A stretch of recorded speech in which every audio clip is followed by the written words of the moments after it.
चुन्नीबाई versus state of Chhattisgarh 2025। Supreme Court ने बेटियों की हत्या की आरोपी महिला की सजा घटाई।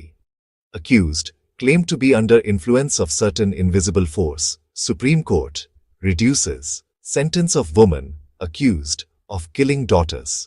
सितंबर 15, 2025। अभियोजन पक्ष के मामले के अनुसार 2015 में अपीलकर्ता आरोपी ने कथित तौर पर उसके दो लोगों के साथ मारपीट की थी। 5 वर्ष और 3 वर्ष की बेटियों को लोहे के क्रॉबर से घायल होना पड़ा, जिससे दोनों बेटियों की मृत्यु हो गई। इस घटना को भाभी ने देखा था। आरोपी भी उसी घर में रहता था। परिणाम स्वरूप अभियुक्तों द्वारा एक शिकायत दर्ज की गई थी। पड़ोसी के आधार पर आईपीसी की धारा 302 के तहत एफआईआर दर्ज की गई। ट्रायल कोर्ट को दोषी ठहराया गया। अपीलकर्ता ने आईपीसी की धारा 302 के तहत दंडनीय अपराध के लिए उसे सजा सुनाई, आजीवन कारावास और 1000 रुपये का जुर्माना। इस तरह के आदेश के खिलाफ अपील में उच्च न्यायालय ने निष्कर्ष निकाला कि आरोपी ने उसकी बेटियों पर लोहे के पाउंडर से हमला किया था, जिससे आइचन गंभीर चोटें आईं और उनकी मौत हो गई। इसने अपील को खारिज कर दिया और इसलिए आरोपी ने शीर्ष अदालत का दरवाजा खटखटाया। यह आम तौर पर हर समाज में स्वीकार किया जाता है, विशेष रूप से भारतीय समाज में, कि सभी मानवीय रिश्तों में से एक सबसे पवित्र रिश्ता माँ और बच्चे का है।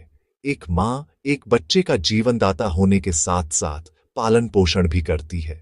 अनादिकाल से हम पूत कपूत सुने बहु तेरे, माता सुनी न कुमाता पंक्तियों के सार को सुनते ही रहे हैं, बल्कि उसका सार भी देखते आए हैं, जिसका अर्थ है कि एक बेटा एक बुरा बेटा हो सकता है, लेकिन एक माँ कभी भी बुरी माँ नहीं हो सकती। बेशक यह एक कानूनी कहावत नहीं हो सकती कि माताएं कभी भी अपराधी नहीं हो सकती, लेकिन वर्तमान मामले में मकसद के पूर्ण अभाव में एक माँ द्वारा अपने बच्चों पर हमला करके मौत के घाट उतार दिया जाता है, वह भी जब यह स्वीकार किया जाता है कि कोई दुश्मनी नहीं थी, बल्कि केवल अपने बच्चों के लिए प्यार था, तो यह जीवित मानवीय अनुभवों के विपरीत है। इस बात की भी टिप्पणी की गई। हत्या पागलपन का दावा, उद्देश्य की अनुपस्थिति। सर्वोच्च न्यायालय ने एक मां की हत्या की सजा, जिसने अपनी बेटियों 3 और 5 वर्ष की उम्र को मार डाला था, धारा 302 आईपीसी के तहत को धारा 304 भाग 2 आईपीसी के तहत हत्या के समान न होने वाली दोषपूर्ण हत्या में घटा दिया और अधिकतम 10 साल की सजा सुनाई। अपीलकर्ता का अदृश्य प्रभाव के तहत कार्य करने का दावा, साथ ही उसके व्यवहार कर्म के दौरान चिल्लाना, बाद में रोना और भागने का प्रयास न करना से मानसिक स्थिति में कमी, संभाविततः अस्थायी पागलपन का संकेत देता है। हालांकि धारा 14 आईपीसी के तहत पागलपन की रक्षा को पर्याप्त चिकित्सीय साक्ष्यों की कमी के कारण पूरी तरह स्वीकार नहीं किया गया। इतनी गंभीर अपराध में उद्देश्य की अनुपस्थिति ने इस दावे का समर्थन किया, जिससे अंदेशा पैदा हुआ कि मानसिक इरादा मेंस एरिया पर प्रश्न है। यह ध्यान में रखते हुए कि अपीलकर्ता ने 9 साल और 10 महीने का समय काट लिया था, कोर्ट ने उसे रिहा करने का आदेश दिया। परीक्षण अदालतों को निर्देश दिया गया कि वे धारा 165 साक्ष्य अधिनियम के तहत ऐसे मामलों में जिनमें अजीब, अकल्पनीय कार्य या मानसिक अस्थिरता के दावे शामिल हों, सच को सक्रिय रूप से खोजें, विशेष रूप से तब जब मानसिक अस्थिरता की अस्थायी स्थिति का सुझाव दिया जाता है। अदालतों को यह ध्यान में रखना चाहिए कि ग्रामीण और कम शिक्षित व्यक्ति मानसिक विकारों जैसे सिजोफ्रेनिया, बाइपोलर डिसऑर्डर को स्पष्ट रूप से व्यक्त नहीं कर पाते हैं, और ऐसे निवेदन को तुरंत खारिज नहीं किया जाना चाहिए। प्रेरणा की कमी और असंगत व्यवहार इरादे पर उचित संदेह उत्पन्न कर सकते हैं, जिससे गंभीर अपराधों में न्याय सुनिश्चित करने के लिए सावधानीपूर्वक मूल्यांकन आवश्यक हो जाता है।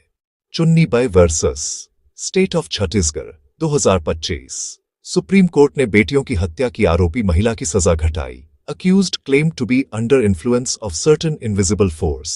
Supreme Court reduces sentence of woman accused of killing daughters. September 15, 2025।